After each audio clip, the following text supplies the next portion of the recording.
Ginoo, sa palagay niyo po ba karapat-dapat lamang na gumamit ng alias kapag confidential fund ang pinag-uusapan? Gumamit ng alias kapag confidential fund ang pinag-uusapan? Alias ng tao, yan ay iba-iba. May alias na mabagsik, mayroong alias na pangit, may alias na maganda.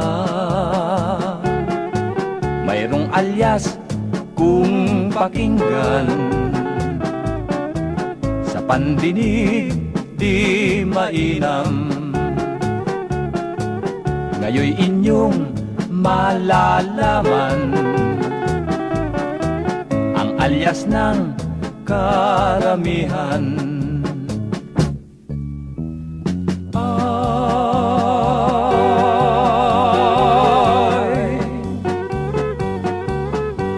Katulad nga ni Esang, ang buong pangalan Dame sa San Juan, si kumparing Firmin, siya ay walang gulat. Kaya't kung tawagin si Firming tigas, ang poging si Bino, sobra ang talino. Ang tawag sa kanya ay Binong Ulo.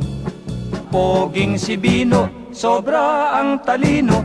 Ang tawag sa kanya ay Binong Ulo.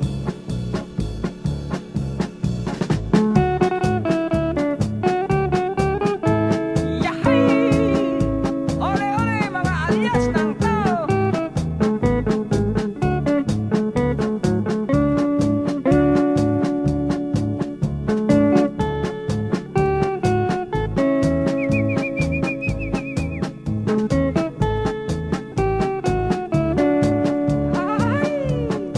Gumamit ng alias kapag confidential fund ang pinag-uusapan?